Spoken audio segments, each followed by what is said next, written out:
Alors, cette communication va s'articuler en trois parties. Un savoir discerner l'appel de Dieu, un savoir en doctrine et direction spirituelle et un savoir en écriture et sciences mystiques. Le XVIIe siècle est celui de la contre-réforme catholique. Il est synonyme d'effervescence et de renouveau spirituel et s'accompagne d'un courant de mysticisme qui atteint son apogée durant la première moitié du siècle. Les femmes tiennent une place prépondérante dans cette spiritualité de l'âge baroque et déploient une intense activité. Religieuses, laïques, nobles, bourgeoises, servantes, elles sont au cœur du renouvellement chrétien. Saint François de Sales, à travers son introduction à la vie dévote, contribue à ce que le féminisme religieux s'enracine dans le renouveau catholique et impose l'idée de l'éminente dignité du sexe contre la vie de la majorité des gens d'Église. Il considère qu'il faut s'appuyer sur les femmes, précieuses auxiliatrices et médiatrices, indispensables à l'œuvre de conversion. Certaines figures émergent, Marie de l'Incarnation, Madame Acari, Jeanne César du Matel, Marie des Vallées et Jeanne du Lion, qui consacrent l'émergence d'un modèle féminin mystique. Le cardinal Bérulle remet au centre de la religion l'enfance spirituelle et le culte de l'enfant Jésus. Ces dévotions favorisent les petits, les humbles, les ignorants, autant de caractéristiques propres à la nature féminine qui font des femmes des élus de Dieu. Première dépositaire du message divin, celle-ci se trouve en possession d'une expérience particulière, d'une pratique de la vie intérieure, de connaissances que leur confère cette relation particulière et intime avec le divin. Pour autant, comment qualifier cette spiritualité qui dépasse toute science et tout discours? C'est ce que nous allons tenter d'analyser à travers l'itinéraire de Jeanne du Lion, mystique laïque, toute en capacité de Dieu, auteur de nombreux écrits et d'une nouvelle doctrine qui réussit à s'imposer par-delà les règles de la société, au-delà des normes et contraintes. Un savoir discerner l'appel de Dieu et le sens de sa vocation mystique. Accoutumez-vous à chercher Dieu dans votre cœur et vous l'y trouverez. C'est ainsi qu'un religieux franciscain, archange Enguerrand, ouvre les portes de l'aventure intérieure à Jeanne-Marie Bouvier de la Motte-Guyon. Tout se trouve fondamentalement en soi. Il n'est nul besoin d'aller chercher en dehors ce qui se trouve au-dedans. Une nouvelle période de vie peut alors commencer pour celle qui vit depuis plusieurs années dans un état de grande frustration affective et intellectuelle, auprès d'un époux âgé de plus de 20 ans qu'elle et d'une belle-mère mesquine, acariâtre et possessive. Mariée à moins de 16 ans, après une enfance où elle a connu de multiples séjours au couvent, Jeanne Guyon n'a connu que peu de moments heureux. Cette parole la bouleverse et débouche sur une renaissance spirituelle. Elle peut s'adonner à l'horizon, se répandre en louanges, tout à la joie d'avoir retrouvé Dieu. Son état de recueillement est tel qu'elle parvient à une habituelle présence du divin sans que ses préoccupations l'interrompent. Cependant, les malheurs ne l'abandonnent pas. Elle perd successivement 2 de ses enfants, se trouve défigurée par la petite vérole. Face à ces épreuves, elle contracte un mariage mystique avec l'enfant Jésus le 16 juillet 1199, cette spiritualité étant la seule capable de consoler un cœur aussi éprouvé. Veuve, à 28 ans avec 3 enfants, elle refuse un remariage. Elle entend accorder la première place à Dieu. Jeanne a la conviction que sa destinée se trouve là. Cette intuition l'habite au plus profond d'elle-même. Dieu l'appelle, l'a choisie, elle en est certaine. Elle discerne cet appel au plus profond d'elle-même et ne saurait se tromper. Elle ne peut qu'y répondre par un don total de sa personne, car tel est son caractère. Elle veut se laisser habiter par Dieu, se perdre en Dieu. Tel est le sens de sa vie. Si Dieu l'a préférée, elle, une femme, c'est qu'il l'estime apte à cette tâche et elle saura s'en rendre digne. Si les chemins de cette vocation s'avèrent encore quelque peu obscurs, et si Jeanne Guyon n'entrevoit pas encore la forme exacte, elle n'hésite pas cependant à se lancer dans une telle aventure, prête à tout quitter. Je cite, « Je résolus d'aller comme une folle, sans pouvoir dire ni motif ni raison de mon entreprise. Dieu prend possession de sa vie, elle se remet totalement entre ses mains. Dès lors, son existence bascule sans qu'il soit possible de revenir en arrière. Elle confie ses fils à sa famille, renonce délibérément à sa fortune et part avec sa dernière fille pour se rendre à Gex, auprès de l'Institut des Nouvelles Catholiques qu'on lui demande de soutenir. Cependant, elle sent rapidement que sa place n'est pas là, que Dieu attend d'elle autre chose. Elle ne veut pas devenir supérieure fondatrice d'ordre, malgré les pressions qui s'exercent sur elle. Elle se veut libre de ses actes et de ses mouvements pour être au plus près des autres. Elle aspire à communiquer des richesses intérieures dont elle se trouve dépositaire. L'état laïque est celui qui convient le mieux à sa mission, même s'il s'avère mal vu par le monde et les autorités ecclésiastiques. Jeanne Guyon reste inébranlable, car elle est certaine que son choix est le bon. Après 2 années à Thonon, chez les Ursulines, un passage à Turin, Jeanne Guyon reprend la route au risque de passer pour une aventurière et se rend à Grenoble. Elle attire les pénitents, réconforte ceux qui l'approchent et lui demande de l'aide. Je cite, « Il venait du monde de tous côtés, des religieux, des prêtres, des hommes du monde, des filles, des femmes, des veuves. Et Dieu me donnait de quoi les contenter tous d'une manière admirable, sans que j'y pensasse, ni que j'y fisse aucune attention. » Sa simplicité, sa parole éloquente font merveille. Elle prédit l'avenir à certaines personnes qui la consultent, en guérit d'autres. Se laissant toujours conduire par la Providence, elle poursuit ensuite son apostolat à Marseille, avant de gagner Paris, où elle séduit pour un temps les cercles dévots de la cour, Madame de Maintenon et Saint-Simon. Depuis son départ, elle n'a cessé d'approfondir sa pensée et son expérience, cherchant à discerner le sens de sa vocation mystique. Jeanne Guyon cherche une voie nouvelle. Elle a pris conscience de son pouvoir sur ses interlocuteurs, de son charisme, de son rayonnement, de sa propension à apporter la paix, la joie. Dans son expérience, elle voit un don de Dieu, une grâce céleste qu'elle doit partager avec tous. Elle se considère comme une mère des âmes. Cette vocation s'inscrit dans le prolongement de ses maternités, au sein même de sa condition de femme. Sa spiritualité se veut empreinte de sa féminité. Jeanne Guyon assume l'ignorance, le manque d'instruction, l'imagination exaltée, la crédulité, les travers en tout genre que l'on reproche au sexe infirme et faible. Qu'importe ce que pensent les hommes, puisque cet état ne constitue aucunement une infériorité devant Dieu. Bien au contraire, il tend à faire d'elle une élue. Étant dépouillée de tout, Jeanne Guyon est plus apte à recevoir la parole divine. Cet état de faible femme lui permet d'être tout à Dieu. La féminité donne accès à l'expérience intérieure la plus poussée, la plus profonde, sans être freinée par des présupposés théologiques. Saint François de Sales, je cite, considère que Dieu a pris plaisir de faire relire excellemment le sexe féminin en dévotion, en sainteté. Jeanne Guyon fait de cette faiblesse féminine un atout. Elle puise dans la dévaluation par la société des valeurs féminines une très grande force intérieure. Elle n'est qu'un simple instrument entre les mains du divin qui se sert d'elle comme réceptacle, une cire molle prête à tout accueillir dans une nudité extrême, ouverte à tout, sans limite ni barrière d'aucune sorte. Telle est la forme de sa vocation mystique, faite de confiance et d'abandon. Intuition, contemplation, retour aux sources de la créature vers son créateur, sa foi se nourrit de tout cela. Jeanne Guyon se sent très proche de l'esprit d'enfance qui prévaut début XVIIe. Elle se retrouve entièrement dans cette dévotion à l'enfant Jésus et spiritualité de l'enfance promue par le cardinal Péru, qui lui donne une véritable assise théologique et écrit, je cite, « Je veux que Jésus daigne entrer en possession de mon esprit, de mon état, de ma vie, et que je ne sois plus qu'une nue capacité et un pur vide en moi-même. » L'enfance spirituelle et dépendance absolue à Dieu du chrétien qui a conscience de sa petitesse et impuissance. Elle a pour corollaire des notions d'humilité, de faiblesse, de dépouillement, d'abandon, d'anéantissement et de dépendance. Celles-ci sont au cœur de la mystique guyonienne. Jeanne Guyon nourrit une véritable dévotion pour l'enfant Jésus, n'en serait-ce pour preuve que son mariage mystique, et s'exprime en ces termes: Jésus, enfant, était donc tout vivant en moi, ou plutôt il était seul, je n'étais plus.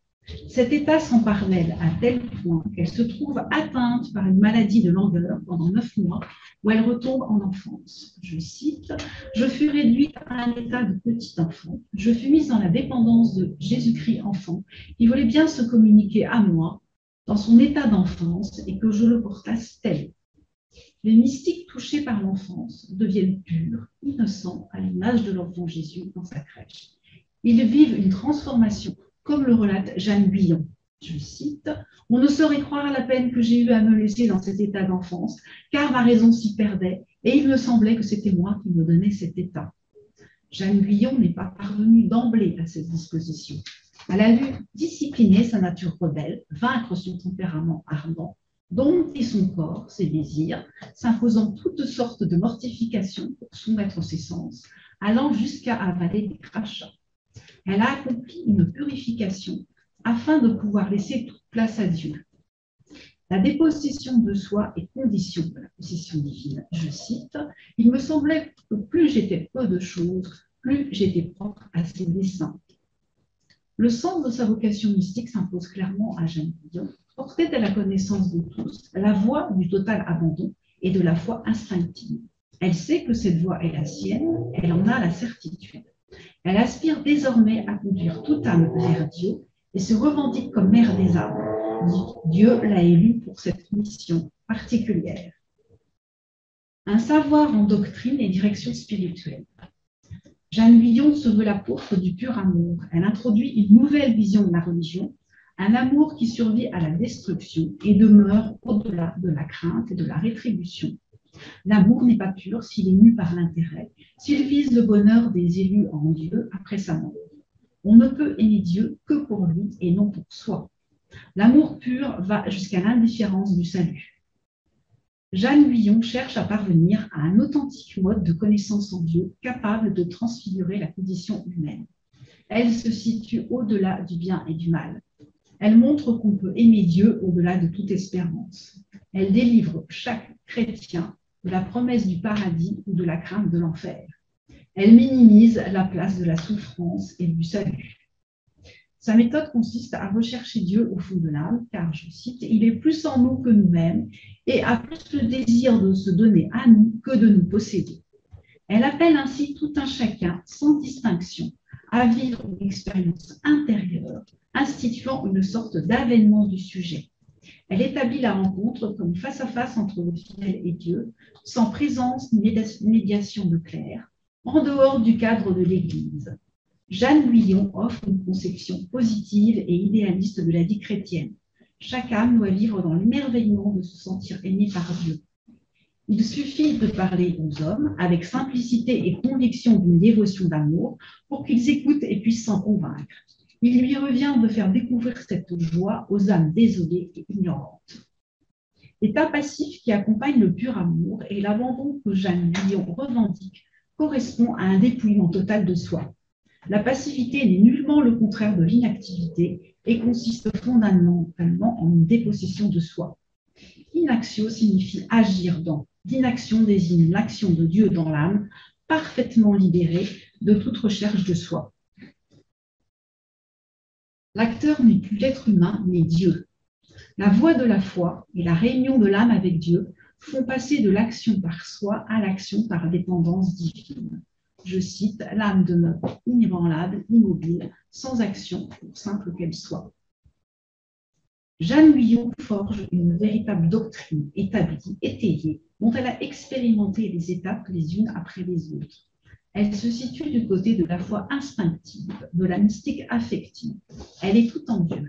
Elle dispose du savoir de l'expérience, de connaissances approfondies. Pour parvenir à cet état, elle a convoqué son cœur et son esprit. Elle a mené une véritable réflexion, cherchant le moyen d'approcher toujours davantage le divin. Elle a acquis l'intelligence des choses, de l'intuition. Son savoir est le fruit d'une recherche, d'un combat. Ayant eu le privilège de recevoir la révélation, elle peut et doit révéler à son tour. C'est ainsi qu'elle se trouve en capacité de fonder la confrérie du pur amour ou ordre des associés de l'enfance de Jésus. Elle donne le nom de Michelin à ses membres, aristocrates issus majoritairement du milieu de la cour. Elle leur enseigne comment se départir de leurs pensées, idées, réflexions et raisonnements, afin que l'enfant Jésus, érigé en petit maître, soit leur lumière, esprit et raison. Elle compose d'ailleurs un catéchisme sous forme de questions-réponses, où elle consigne les principes de la foi d'abandon et d'enfance qu'elle promeut. Jeanne Guyon se livre à une activité intellectuelle en fixant les bases qui régissent sa doctrine et se comporte en maîtresse spirituelle. Elle initie ses disciples, leur fait découvrir la possibilité d'entrer en relation avec Dieu. À Saint-Cyr, où elle se trouve introduite dans Madame de Maintenon, elle tente de porter à Dieu des jeunes filles de bonne famille à travers son oraison de quiétude et diffuse l'esprit de total abandon, introduisant un vent de liberté qui trouble l'ordre de la maison. Jeanne possède l'autorité de celle qui sait. Elle dispose des connaissances nécessaires pour pouvoir instruire et accompagner chacun dans son cheminement vers le divin. Elle est ainsi prédisposée à pouvoir diriger un groupe de fidèles, à exercer le rôle de leader spirituel. Son ascendant ne s'arrête pas là. Elle va jusqu'à renverser la hiérarchie en devenant directrice de conscience de Fénelon et en le sensibilisant à la dévotion de l'enfance. Elle inverse les rôles en fonction du précepte qui veut que le sexe infirme soit conduit et soumis. Rendue savante par l'onction de grâce, elle est à même de diriger le prélat. L'illumination divine, supérieure à toutes les connaissances des doctes, lui assure un ascendant. Sa parole, son mode de pensée totalement différent, exerce un véritable attrait sur le cardinal. Fénelon, théologien, homme sans grâce, reçoit d'une femme ignorante et de sexe inférieur des certitudes qui lui échappent. L'altérité est triple, spirituelle, culturelle, sexuelle. Jeanne Guyon s'impose à Fénelon comme une mère. Il correspond avec elle et subit son influence. Il attend d'elle qu'elle le renseigne sur la pratique de la vie intérieure. Elle l'invite à se défaire de sa sagesse et à être enfant. Elle infléchit le développement de sa pensée. Elle lui fait comprendre l'état d'enfance et de petitesse dont, par sa féminité, elle est proche. Il est sensible à son expérience spontanée, à sa pratique des voies intérieures qu'il ne peut atteindre. Madame Guyon est pour lui celle qui sait d'expérience. Jeanne Guyon instruit, édifie, guide les âmes. Elle s'octroie un rôle de docteur et prédicateur. Elle est consciente de sa position hors norme. Elle considère que cet apostolat féminin est logique pour une femme gratifiée de Dieu et prend soin de se justifier. Je cite, « Il n'y a qu'à ouvrir les histoires de tous les temps pour faire voir que Dieu s'est servi des laïcs et des femmes sans science pour instruire, édifier. » Jeanne n'a de cesse de répéter qu'elle est ignorante. L'ignorance revêt une double fonction comme autorisation et stratégie défensive. C'est Dieu qui agit au-delà de sa misère et de son incapacité. Je cite, « Ô mon Dieu, si pour faire vos ouvrages, vous preniez une personne de grande vertu et enrichie de talent, on pourrait lui en attribuer quelque chose, mais si vous le preniez, on verra bien que vous êtes seul auteur de ce que vous ferez. » Son action apostolique n'est que la conséquence de la faveur divine. Dans tous ses actes, elle est missionnée par Dieu. Étant innocente, elle n'a plus la faculté de se raisonner. Elle se décrit ainsi. Mon âme était dans un état d'abandon si parfait, tant pour l'intérieur que l'extérieur, qu'elle ne pouvait prendre ni règle ni mesure pour rien. Le Tout-Puissant se sert du pur néant comme instrument de son action. L'intervention divine fonde la légitimité de l'apostolat mystique. Jeanne Guyon ne cesse de souligner son incapacité naturelle, son manque de culture et de talent. Elle s'affranchit des règles, mais elle est irresponsable, puisque c'est la volonté de Dieu. Je cite, « On aurait eu raison de nous combattre si je me fusse ingérée de moi-même, mais je ne pouvais faire que ce que notre Seigneur me disait de faire. » Elle considère qu'elle ne se situe pas dans une relation de direction, mais d'aide, tant avec Fénelon qu'avec le père Lacombe, son confesseur, dont elle est aussi devenue la mère spirituelle. Je cite, « J'ai tâché autant que j'ai pu de les aider dans ces détroits de la vie spirituelle où, faute d'un guide qui y est passé, les âmes sont souvent arrêtées. Elle est celle qui ouvre la voie en communiquant son expérience pour assister les autres. » Jeanne Guyon a soin de toujours se placer sous le couvert de la féminité qui la protège. Les femmes frappées du don de connaissances divines échappent aux préceptes pauliniens et peuvent exceptionnellement enseigner. Jeanne Guyon tente de minimiser ses actes. Son enseignement sert à édifier et ne relève pas d'un enseignement d'autorité. Elle agit par dépendance de l'esprit de grâce. L'action est toujours insufflée par Dieu et non par volonté propre de l'être. Jeanne Guyon affecte de l'obéissance. Elle ne se sent rien au-dessus du commun des femmes. Je cite, « Je vous prie, mes seigneurs, de faire attention que je suis une femme ignorante, que j'ai décrit mes expériences de toute la bonne foi qu'on peut avoir et que si je me suis mal expliquée, c'est un effet de mon ignorance. » Donc ça, c'est une lettre adressée à mes seigneurs les évêques de Bossuet et de Châlons et à monsieur Pouce. Elle dissimule son savoir et son expérience, efface son moi. Elle construit et organise son discours. Elle élabore une stratégie pour légitimer sa position et ses actes, faisant preuve de grandes facultés de discernement et d'un savoir-faire étonnant. Un savoir en écriture et sciences mystiques. Jeanne Guyon faisait une écriture. Elle est extrêmement prolixe et rédige près d'une quarantaine d'ouvrages, ce qui reste exceptionnel pour les femmes, parmi lesquels le moyen court est très facile de faire en maison, qui remporte un immense succès, les torrents spirituels, sa vie qui est une photographie, et sa correspondance avec Fénelon. Bien qu'autodidacte, elle a manifestement lu la livre. Elle pratique une écriture quasi automatique, sans se regretter. L'esprit est vide, la réflexion absente, seule demeure la lumière divine. Ce processus d'écriture s'accompagne parfois de fièvre et de symptômes physiques. Je cite, « J'écrivis le Cantique des Cantiques en un jour et demi. La vitesse avec laquelle je l'écrivis fut si grande que le bras m'enfla et me devint tout ras. » Jeanne Guyon écrit par illumination, ce qui est bien la preuve de son inspiration divine et de son incapacité.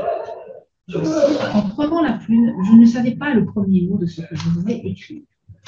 Écrire est vécu comme un agir qui s'impose indépendamment d'un processus de décision. » Je cite, « Il me vint un si fort mouvement d'écrire que je ne pouvais résister. » Jeanne Guyon pratique une écriture inspirée.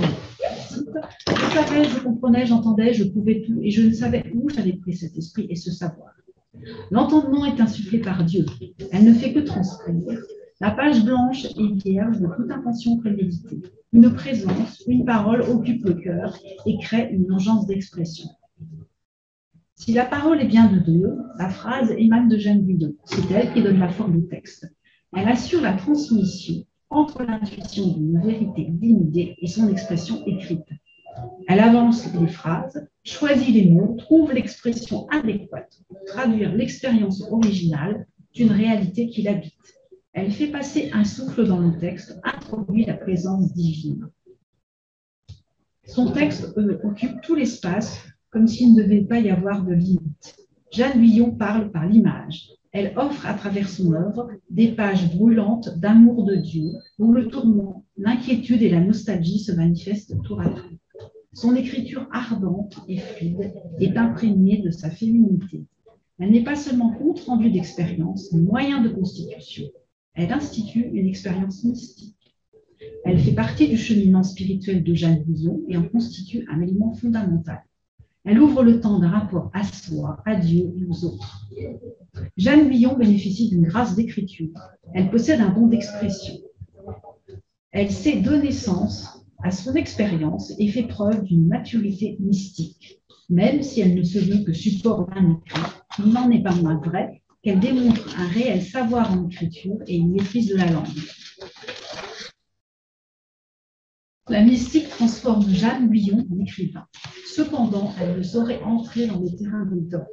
Elle ne possède pas la doctrine des savants. Elle bénéficie du don de science infuse grâce à l'Esprit Saint, tout en demeurant ignorante dans l'ordre du monde. Les savants du monde ont la science humaine et acquise, et là je cite encore François de Sales, les saintes admirablement savantes font leur ignorance, ont le don de science divine et insoude, la présence du Saint-Esprit les rendait savantes. Jeanne Guyon se situe dans une savante ignorance. Ses connaissances relèvent de la science mystique ou science des saints. Cette science, toujours accordée par privilège divin, est expérience directe d'une réjouissance, secret de Dieu. Elle ne donne pas à connaître et à penser, mais à goûter l'ignorant. Jeanne Guyon précise d'ailleurs, « Ô science mystique et divine, vous êtes si grande, si nécessaire, hélas, pour en avoir voulu faire une école d'études, on a tout gâté. On a voulu donner des règles et des mesures à l'Esprit de Dieu qui est sans mesure. Il n'y a pas une âme qui ne soit capable d'oraison et qui ne puisse et ne doive s'y appliquer. Les personnes les plus grossières et les plus stupides en sont capables. » Jeanne Guyon a acquis une connaissance affective et expérimentale des mystères divins. Elle a pu accéder à l'espace de l'impossible qui est aussi celui de l'indicible. Cette expérience hors norme lui confère une autorité morale qui lui permet d'affirmer que les gens simples sont aptes à l'horizon et à la science savoureuse. Si les doctes ont le don du langage et de la dialectique, les petits sont aptes bien plus qu'eux à recevoir le don de ce qui s'éprouve sans mots et ne saurait se dire. Jeanne Huillon tire des arguments de son commerce des âmes, de son intuition des êtres, pour révéler le chemin qui mène à Dieu et en décline l'accès. Elle s'affirme comme une âme expérimentée. Jeanne Huillon se réclame d'un savoir qui déroule toute science, car acquis non par l'étude et la lecture, mais par la pratique et l'expérience. Le savoir divin ou savoir mystique. Elle se révèle très avancée en ce domaine et atteint un niveau de haute perfection. Elle est parvenue à un degré d'expérience du mystère divin qui dépasse toute connaissance possible. Elle détient les vérités divines. Dieu se produit et parle à travers elle. Elle sait, elle peut affirmer que Dieu a une volonté d'amour par rapport aux humains et qu'il se manifeste à eux selon des appels et des notions qui varient selon les êtres et les moments.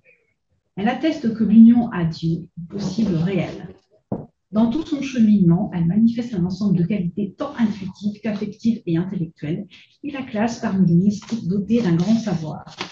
Elle dépasse les doctes par l'étendue de son savoir expérimental et sa capacité à conduire les âmes. Elle leur permet d'affiner leur spiritualité et d'élargir leur savoir doctrinal par l'expérience spirituelle. Elle leur enseigne les plus grands mystères et s'avère supérieure à eux. À défaut des sciences et de la théologie, elle dispose de connaissances de l'au-delà et détient le savoir du surnaturel. La portée de son expérience lui confère un véritable pouvoir et un statut exceptionnel. Elle s'immisce dans des domaines réservés aux hommes. Sa spiritualité rencontre un grand succès dans la haute société. Elle se voit reconnue et joue un rôle dans la vie intellectuelle et les débats religieux. Elle propose une approche inédite de la religion et rompt avec les conceptions qui prévalaient jusque-là. Elle fait preuve d'indépendance de pensée, apporte quelque chose de révolutionnaire et se livre à des audaces incompatibles avec le dogme. Tout cela, elle enseigne, prêche, écrit. Tout cela fait d'elle une femme dangereuse. Aussi, l'Église n'a de cesse de la combattre à travers la personne de Bossuet, évêque de Meaux et représentant de Louis XIV. Son côté incontrôlable, son attitude faite à la fois de soumission et d'orgueil, son entêtement, sa confiance inébranlable en son propre jugement sont difficilement supportables. Il faut éviter qu'elle ne fasse des émules et répande son esprit universel. Jeanne Huillon est prise à partie parce qu'elle ne se conforme pas au rôle imposé aux femmes et parce qu'elle enseigne une doctrine mystique jugée subversive. On l'accuse de répandre le piétisme et d'être une hérétique. Ses écrits sont condamnés. On lui interdit de se livrer à toute activité apostolique. Elle est emprisonnée pendant 10 ans, les Visitandines à Paris, au donjon de Vincennes et à la Bastille, sans jugement ni procès. De son côté, Fénelon, qui est assuré d'un soutien indéfectible, se voit retirer la charge de précepteur du dauphin et se trouve condamné par le pape. L'itinéraire de Jeanne Huillon consacre l'émergence d'un nouveau savoir et pouvoir féminin à travers la science mystique, l'une des rares voies ouvertes aux femmes et l'un des rares moyens de promotion féminine. La mystique sublime la condition des femmes et constitue une voie de libération et un moyen d'émancipation féminine. Jeanne Huillon s'en empare comme aucune autre mystique. Le sort qui lui est réservé atteste bien de l'étendue de son savoir divin et de sa place prépondérante dans l'invasion mystique du XVIIe. Je vous remercie.